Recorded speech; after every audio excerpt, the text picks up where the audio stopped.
नमस्कार, news wing TV में आपका स्वागत है। दिन भर की खास खबरों के साथ मैं हूं मधुकर आनंद। बुलेटिन में सबसे पहले बात भ्रष्टाचार से जुड़ी उस सनसनीखेज खबर की जिसने राज्य की सियासत से लेकर जनमानस तक को हिला कर रख दिया है और जिसकी चर्चा सिर्फ झारखंड में ही नहीं पूरे देश में हो रही है। तो सबसे पहले बात राज्य की एक आईएएस अधिकारी पूजा सिंघल और उनके द्वारा किए गए तथाकथित भ्रष्टाचार की।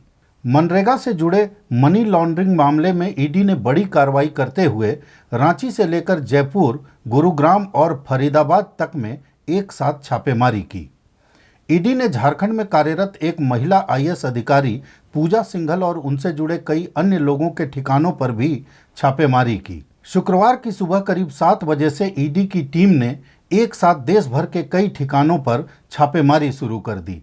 सूत्रों से मिली जानकारी के मुताबिक ये ठिकाने झारखंड के रांची, खूंटी, राजस्थान के जयपुर, हरियाणा के फरीदाबाद व गुरुग्राम, पश्चिम बंगाल के कोलकाता, बिहार के मुजफ्फरपुर व दिल्ली एनसीआर में हैं। पूजा सिंघल के आवास से भारी मात्रा में नकदी बरामद होने की भी सूचना है। जानकारी ये भी है कि नोटों की गिनती के लिए मशीन मंगाई गई है। ये पैसे इनके चार्टर अकाउंटेंट के यहाँ से मिले बताए जा रहे हैं। बताया जा रहा है कि कैश के रूप में लगभग 25 करोड़ की राशि मिली है। रांची में कांके रोड के चांदनी चौक स्थित पंचवटी रेजिडेंसी के ब्लॉक नंबर 9, लालपुर के हरिओम टावर स्थित नई बिल्डिंग, बरियातू के पल्स अस्पताल में भी छापेमारी की जानकारी मिली है। आईएएस अधिकारी पूजा सिंघल के सरकारी आवास पर भी छापेमारी की सूचना है।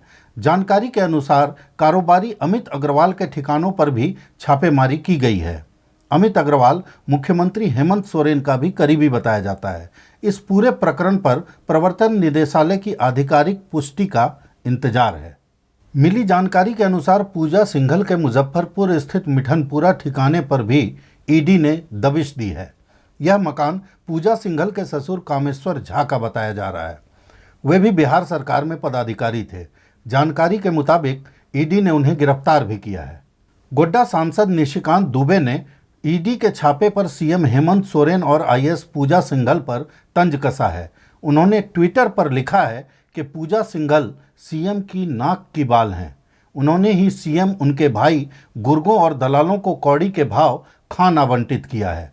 यही वजह है कि उनके यहाँ 20 जगहों पर ईडी का छापा चल रहा है। मालूम हो कि पूजा सिंघल फिलहाल झारखंड सरकार में खान सचिव के पद पर भी कार्यरत हैं। उधर मुख्यमंत्री हेमंत सोरेन पर अवैध तरीके से खनन पट्टा लेने के मामले में शुक्रवार को हाईकोर्ट में होने वाली सुनवाई टल गई। खंडपीठ के नहीं बैठने की वजह से सुनवाई को टालना पड़ा। हालांकि अधिवक्ता अमृतांश वत्स ने सीएम हेमंत सोरेन की ओर से जवाब दाखिल किया। मालूम हो कि सुनवाई chief justice doctor Ravi Ranjan और जस्टिस एसएन प्रसाद की बेंच के लिए सूचीबद्ध थी। वहीं ईडी की इस बड़ी कार्रवाई पर प्रदेश कांग्रेस अध्यक्ष राजेश ठाकुर ने कहा कि पिछले दिनों से जिस तरह के प्रयास चल रहे हैं, राज्य को ही आतंक के साए में जीने के लिए मजबूर कर दिया गया है। भ्रष्टाचार से कोई समझौता तो नहीं होगा, लेकिन संवैधानिक संस्थानों का चीरहरण हो रहा है और वह दिखाई भी दे रहा है। ऐसे में बगैर जानकारी के बोलना, हम समझते हैं वो कोई हमारी पार्टी के सदस्य भी नहीं है, अधिकारी के तौर पे काम कर रहे हैं। इसके बारे में बेहतर मुख्य सचिव ही बता पाएंगे कि इस संदर्भ में क्या कहना चाहिए। जहाँ तक इस तरह की कार्रवाई की बात है तो हम समझते हैं कि एक तरीके से जो प्रयास चल रहा है पिछले दिनों से, लगातार जिस तरह की खबरें आती है, कभी सीआई की, कभी ईडी की, कभी इनकम टैक्स की, बहुत तरह से कहीं ना कहीं राज्य को एक आतंक के साए में जीने पर मजबूर कर दिया गया है और ये ठीक नहीं है।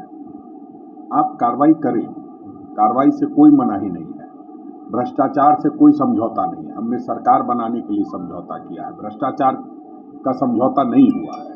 इसलिए अगर कहीं भ्रष्टाचार, लेकिन कोई व्यक्ति पहले ट्वीट कर दे और उसके बाद इस तरह की कार्रवाई हो, तो हमें लगता है कि कहीं ना कहीं जो कहा जा रहा है कि संवैधानिक संस्थाओं का चीरहरण हो रहा है, वो दिखाई देता है। संवैधानिक संस्थाओं को अगर कोई कार्रवाई करनी चाहिए तो निश्चित रूप से वो देख समझ के करनी चाहिए। आप देखते होंगे भानु प्रताप शाही के मामले में क्या हुआ और बंधु तिर्की जी के मामले में क्या हुआ। तो आरोप किस पे कितने बड़े हैं उसकी भी कोई अब बात नहीं होती है। सीधा है कि एक प्रयास है कि सरकार की छवि खराब हो, सरकार को बदनाम किया जाए। और हम ये समझते हैं कि कोई भी अधिकारी इस सरकार और उस सरकार का नहीं होता है, वो सरकार का होता है। तो इसलिए उससे कोरिलेट करके कोई बात न्याय संगत नहीं है। झारखंड में सोलर लाइट की खरीदारी में बड़े पैमाने पर गड़बड़ी हुई है। निगरानी ब्यूरो की जांच में गड़बड़ियों के लिए करीब 2 दर्जन अफसरों को जिम्मेदार माना गया है। इनमें 5 IAS वंदना दांदेल, के रवि कुमार, मस्तराम मीना, प्रशांत कुमार और दीपप्रभा लकड़ा भी शामिल हैं। ये सभी राज्य के अलग अलग विभागों में ऊंचे ओहदों पर कार्यरत हैं।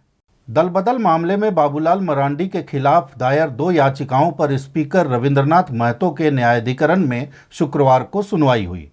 राजकुमार यादव और भूषण बाड़ा की ओर से दायर संविधान की 10वीं अनुसूचित से संबंधित मामले पर सुनवाई के दौरान बाबूलाल मरांडी के वकील RN सहाय ने बाबूलाल का पक्ष रखा।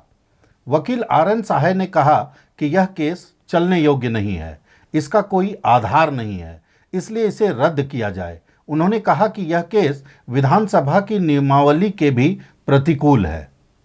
चतरा में PDJ ने राष्ट्रीय लोक अदालत जागरूकता रथ को हरी झंडी दिखाकर रवाना किया।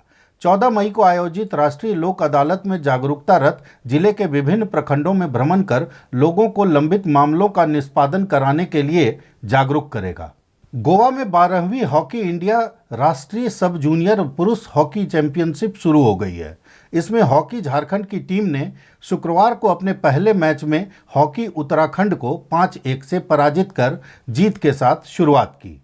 झारखंड की टीम की ओर से विशाल लकड़ा ने लगातार 3 गोल कर हैट्रिक लगाई। अमृत तिर्की और एडिशन मिंज ने भी 1-1 गोल किए। बुलेटिन में फिलहाल इतना ही। मुझे दीजिए इजाजत और बाकी खबरों के लिए आप देखते रहिए न्यूज विंग TV। नमस्कार।